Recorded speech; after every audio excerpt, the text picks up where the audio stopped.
Hey everyone, my name is Daylove, and today I'm going to be showing you how I made my song Towers in the Garden right here in my bedroom studio. My music and social medias are going to be linked in the description box below, but without further ado, let's just hop right into Logic here. Okay, so this song really just kind of started out on guitar. I came up with this chord progression right here.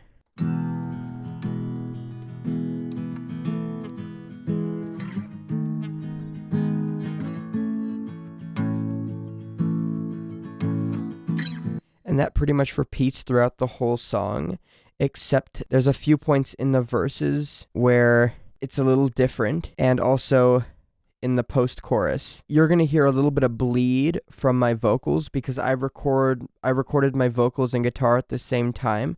I use the Shure SM7B for my voice, and I use the Rode NT1 for my guitar. Like I said, it repeats that chord progression throughout most of the song, except for a few parts in the middle of the verse and the post-chorus. So this is the post-chorus. As I fall, fall, fall, fall, fall, fall.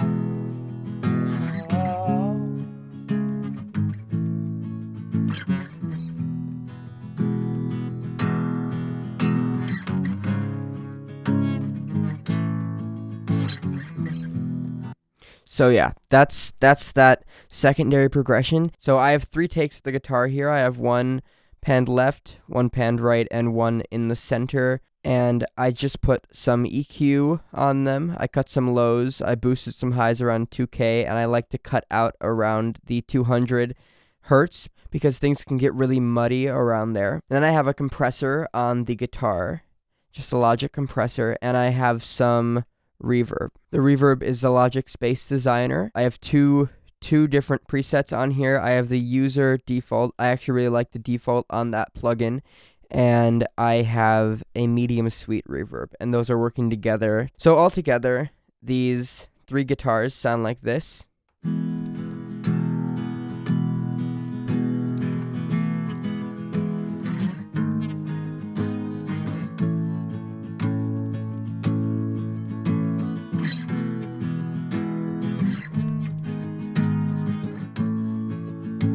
And that really gives it, having those 3 guitars playing together really gives it a nice full sound. So let's move on to the vocals here. I have my lead vocal here, and again, you're going to hear a little bit of bleed from the guitar because the guitar and vocals were recorded at the same time. So for my vocals, I just have some EQ. Again, I'm cutting some of the lows, and I actually boost around 4K, and then just some compression, and I have a Logic de-esser on here as well, along with the same reverb that I have on the guitars, which I forgot to mention. I put that on a bus. So here's that lead voice. They're taller than towers on the wall. And I really like this reverb because it's kind of delayed in some ways. So you get it's almost like a big room. So in the second and third chorus, I pitched down my voice 1 octave, and I added some distortion and a delay, and I am not sure why I bust the delay. I don't bust delays anymore, but I made this a while ago, so.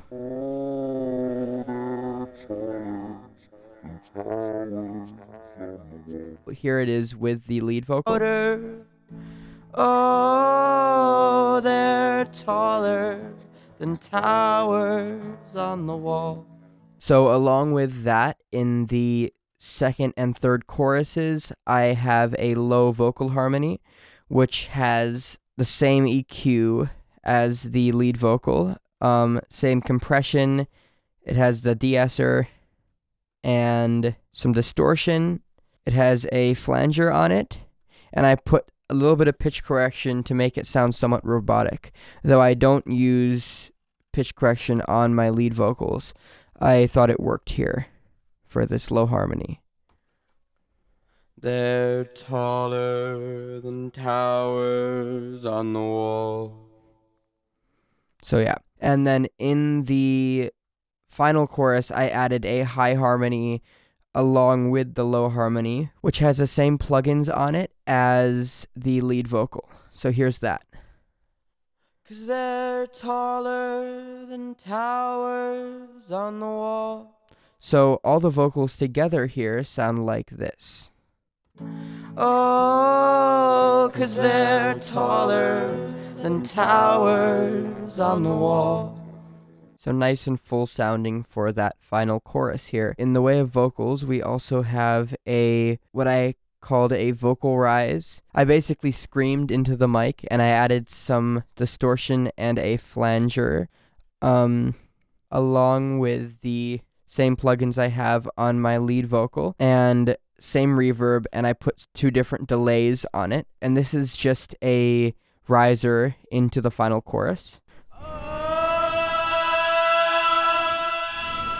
So the final vocal that we have here, it's almost like a vocal sample. This is kind of, I called it Dreamy Vox.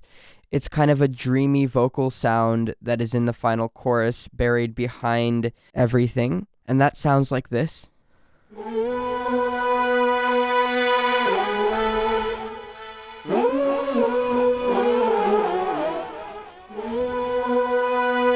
So that has a pitch shift where I mixed the higher octave and the original about 50%. It has some EQ on it. I cut a lot of lows out and a little bit of the highs.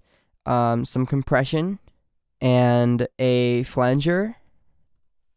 And I put some pitch correction on that to make it sound more like a vocal sample. And again, just like this riser here, I added the same reverb and then some delays on it. But without any of these effects, you can hear what's actually going on here.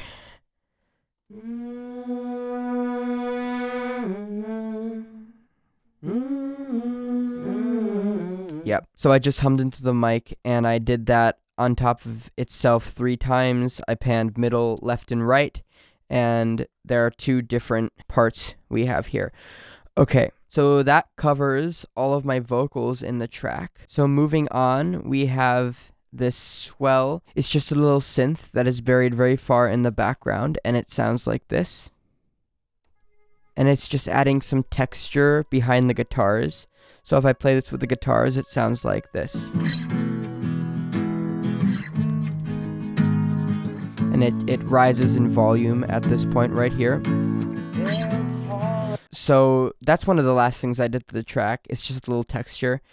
So moving on, we have these slide guitars here, which I actually recorded on my acoustic with, I think it was a chapstick lid because I didn't have a slide at the time.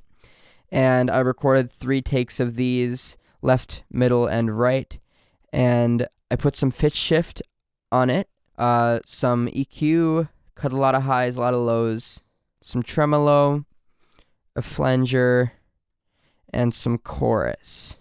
Also the same reverb, echo, and delay that's on a lot of the other tracks. So this is what that sounds like.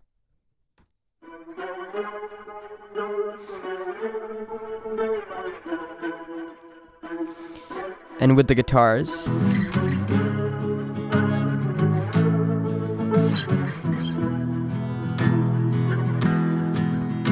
Okay, so moving on, we have my bass. Now this is a very simple root notes bass line, and I didn't do too much processing on it. It's just a bass amp, a channel EQ, and a compressor, and some reverb. So this is what that sounds like.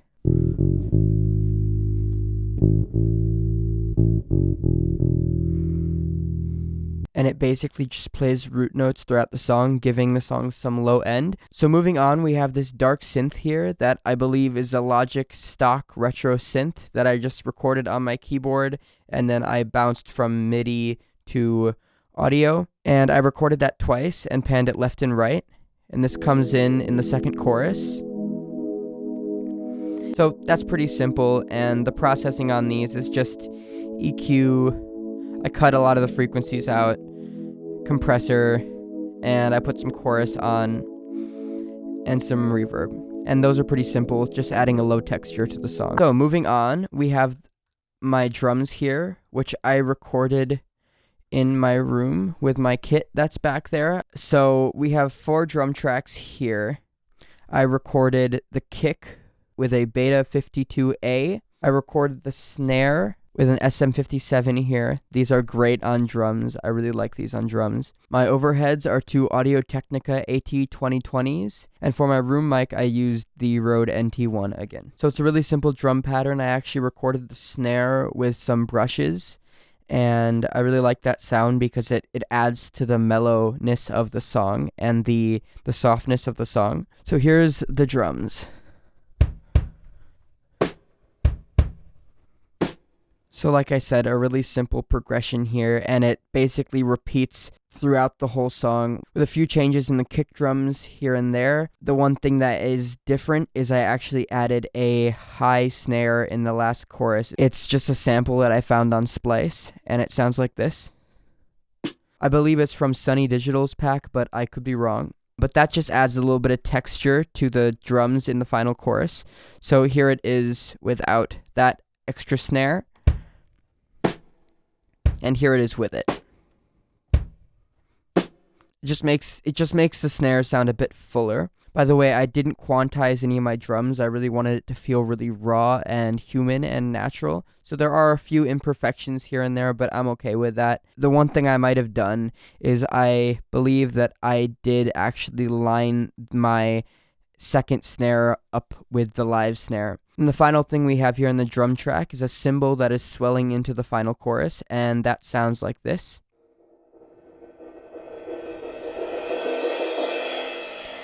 And that has some EQ on it, and that's it.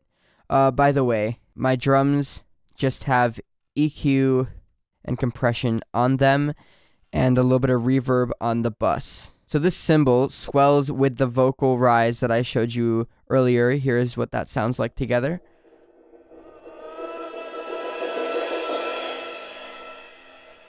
So moving on, I just have some shakers pan left and right here, and they just have some EQ. I cut most of the low frequencies, a little bit of highs, so it's really condensed into that one area. A little bit of compression and some reverb, and this is what they sound like. Yeah, very simple, very bland. And then just to add some texture in the final chorus, I recorded hitting my drumsticks against my desk, and I added some pitch shift to them and some EQ, again cutting a lot of the lows, some of the highs, some compression, a flanger, and some reverb. And here's what they sound like. So just a little bit of a texture. So I think I covered everything. I'm just going to play you the final chorus of the song here. So here we go. Oh, 'cause they're taller than towers on the wall, and they're smaller and louder than it all. They're tearing the plaster off the wall, and they're staring and scattered as I fall, fall, fall, fall, fall. So yeah, that was my breakdown of Towers in the Garden. If you like what you heard, that song is out now on my EP, What the Moon Has Seen. And you can find links to that and all my social media in the description below. I really hope this helped you guys in some way, and I'll see you next time. Peace. Well, Mama and the moon were like towers in the garden, surrounded by flowers. But soon his coughs just got loud.